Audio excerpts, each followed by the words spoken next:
नमस्ते, राम राम सभी को। मैं हाजिर हूँ फिर से एक नए वीडियो के साथ। तो जैसा कि हम सब दुखी होते हैं, हम भक्ति करते हुए भी क्यों दुखी हैं, और वो क्या रास्ता है जिससे हमारी तकलीफें दूर होंगी, कौन सा माध्यम है, कौन सी भक्ति है, कौन सा सत्संग है जिससे हमारे दुखों को दूर किया जा सकता है, हम खुश हो सकते हैं। तो ऐसा ही एक वीडियो मैं आपके लिए लेके आई हूँ।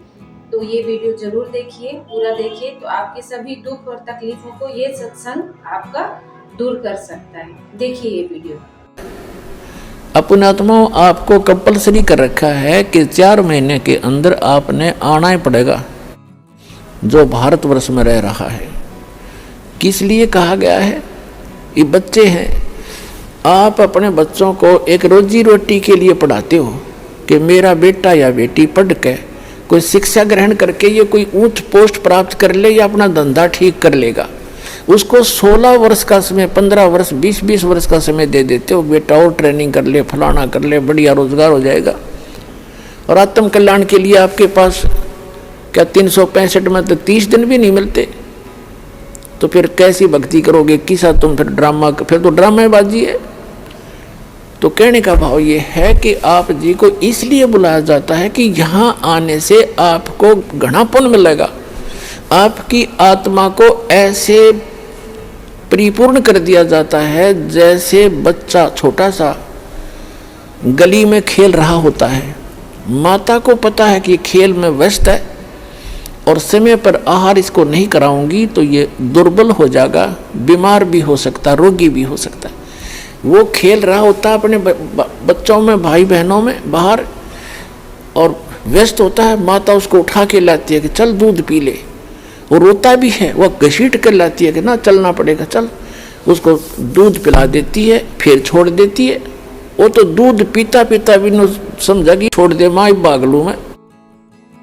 माँ को पता है कि इसमें मैंने पाइया दूध डाल दिया, अब कितना खेल रही हो, शाम में फिर डाल दूंगी। तो पुण्यात्माओं, ये दास चाहता है कि आपको यहाँ दूध के गिलास पिला दूं और फिर तुम खेल आइयो उस संसार में और फिर आ जाना।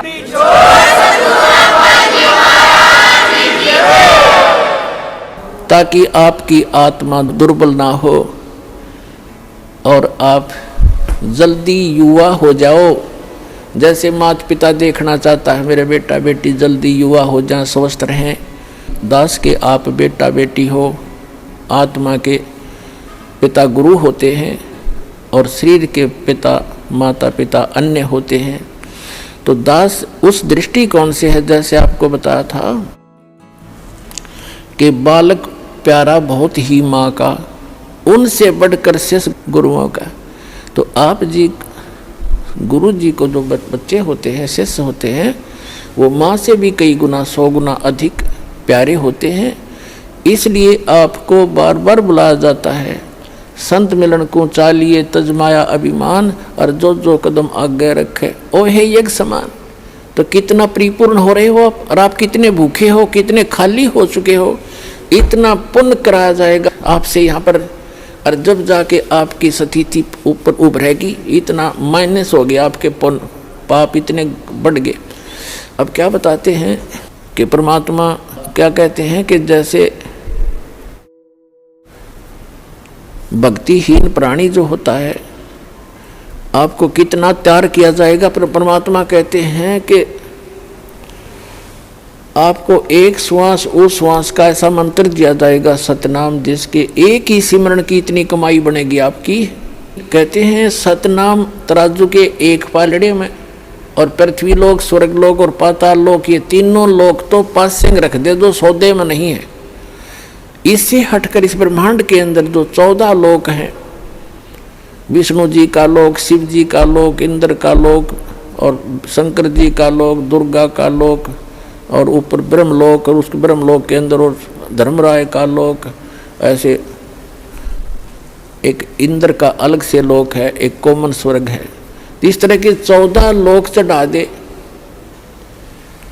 और एक श्वास उस श्वास के सतनाम की परम संत से दीक्षा लेकर के सिमरण की कीमत एक पालड़े में रख दे, और 3 लोक पासंग रख दे।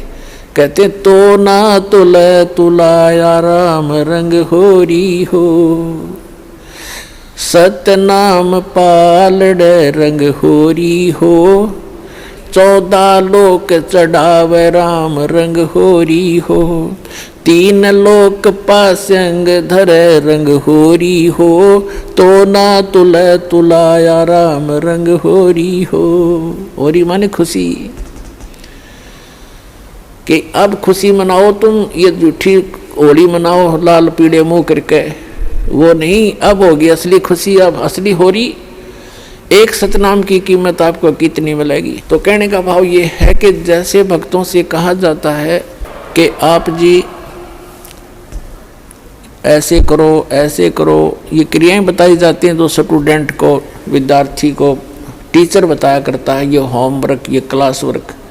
तो कई अनजान भक्त कहते हैं मैंने जोत भी चढ़ा दी, 6 महीने हो गए, नाम भी ले रखा है, और मुझे कोई विशेष लाभ नहीं मिलता, पाठ भी करा लिया। तो कई तो ऐसे होते हैं कि मुझे कोई लाभ नहीं हो रहा, मैं तो नाम त्याग दिया या त्याग दूंगा। तो पुण्यात्माओं, अध्यात्म ज्ञानहीन प्राणी ही ऐसे विचार रखता है। इसलिए दास की कोशिश रहती है प्रत्येक सत्संग में कि कोई ना कोई ऐसा टॉपिक क्लियर करूं जिससे आपकी शंकाएं समाप्त हों। अब ये सोचना, जैसे सर्दी के मौसम में दिसंबर और जनवरी, ये हरियाणा प्रदेश सर्दी खूब जोर की गिरती है, और उस समय आप जी ने कोई स्वेटर पहन रखी है,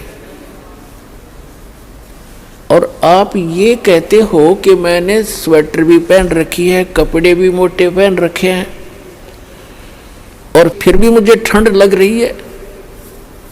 तो पुण्यात्माओं, समझदार व्यक्ति क्या करेगा? क्या वो समझदार होगा? न्यू कह उस स्वेटर ने भी उतार दे कि क्या फायदा हुआ इससे, मुझे कोई लाभ नहीं हो रहा, कपड़े भी निकाल दे। ये तो बौड़ी बूझ करेगा इस बात ने, ये सिर्फ जो कति मूर्ख होगा। समझदार व्यक्ति क्या करेगा? स्वेटर आपने डाल रखी है, स्वेटर की जितनी क्षमता है उसने उतना बचाव आपका सर्दी से कर रखा है, उसके लिए यूं नहीं कि उसने निकाल के धर दे और कपड़े भी उतार दे, क्या लाभ हुआ? वो तो महामूर्ख होगा। तो उसके लिए उसका तरीका ये है कि जर्सी और पहने, और उससे भी ना सर्दी, फिर भी ठंड लगे तो काम बलोड है।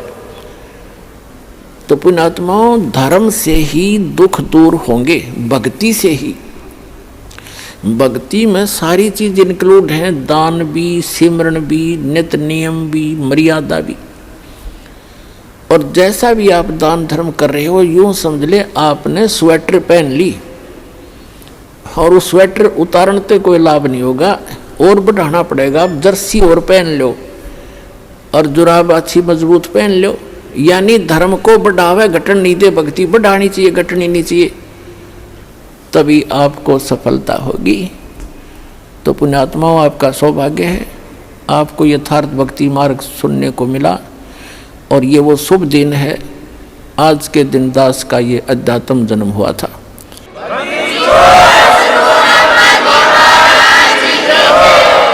दास के लिए तो ये एक सौभाग्य है दास का कि मुझे इस दिन भगवान मिले। आपके लिए भी वरदान सिद्ध हो गया ये दिन कि आप तक भी परमात्मा का विज्ञान पहुंचा और आपको सही मार्ग मिला।